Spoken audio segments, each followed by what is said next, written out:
नागा साधुओं की इन तस्वीरों ने पूरी दुनिया में हलचल पैदा कर दी है।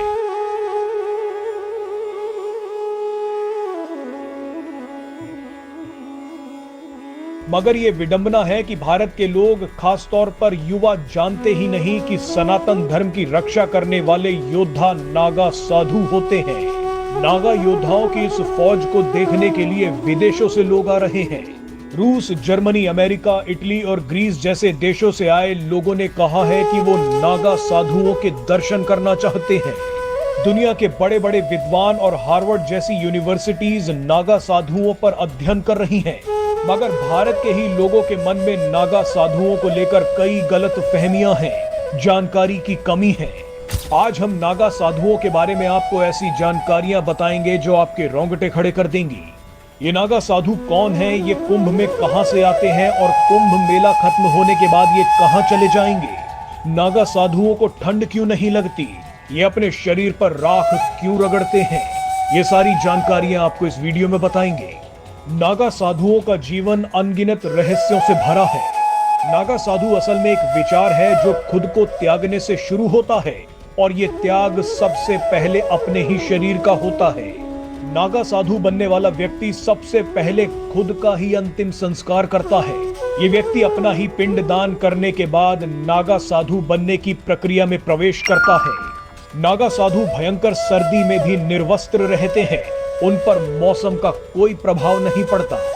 संस्कृत में नागा शब्द का अर्थ पहाड़ से होता है और नागा साधु वो होते हैं जो पहाड़ पर रहकर तप या तपस्या करते हैं।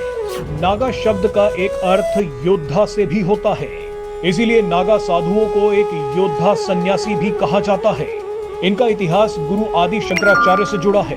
बताया जाता है कि जब गुरु आदि शंकराचार्य ने भारत के 4 दिशाओं में 4 मठों की स्थापना की, तब इन मठों की रक्षा के लिए नागा साधुओं की फौज बनाई। नागा साधु शस्त्र और शास्त्र दोनों के ज्ञानी होते हैं।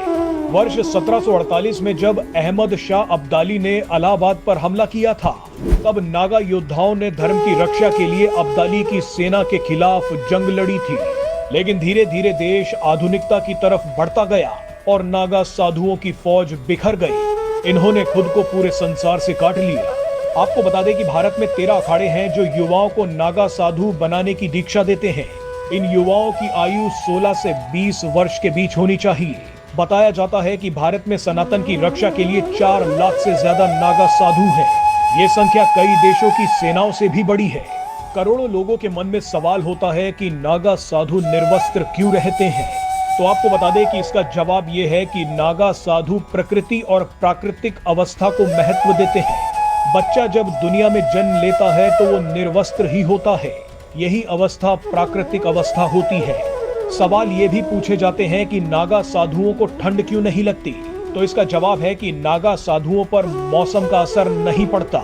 जब कोई नागा साधु बनने की प्रक्रिया में प्रवेश करता है तो उस व्यक्ति का शरीर ऐसी स्थिति में चला जाता है जहां उसे सर्दी, गर्मी, अग्नि सभी का एहसास होना बंद हो जाता है। जिस तरह से महिला के गर्भ में बच्चा किसी भी मौसम में जीवित रहता है, ठीक उसी तरह से नागा साधु प्रकृति के गर्भ में सुरक्षित रहते हैं। कई लोगों के मन में सवाल है कि नागा साधु अपने शरीर पर भस्म क्यों रगड़ते हैं। भस्म मृत शरीर से बनी वो राख होती है जिसे अपने शरीर पर रगड़कर नागा साधु ये बताते हैं कि वो मृत्यु को जीत चुके हैं। मृत्यु उनका कुछ नहीं बिगाड़ सकती। आखिर में सबसे महत्वपूर्ण सवाल यह है कि नागा साधु कुंभ मेले में कहां से आते हैं और कुंभ मेला खत्म होने के बाद ये कहां चले जाते हैं। इसका जवाब है कि नागा साधु अक्सर दुर्गम इलाकों या पहाड़ों में अपना जीवन तपस्या करते हुए बिताते हैं। कुंभ मेले के लिए ये नागा साधु अपनी तपस्या से वापस आते हैं और मेला खत्म होने के बाद या तो ये अपने अखाड़ों में चले जाते हैं या फिर सृष्टि के भ्रमण पर यह वीडियो कैसा लगा हमें कमेंट करके जरूर बताएं और हमारे चैनल को लाइक, शेयर और सब्सक्राइब जरूर करें। धन्यवाद।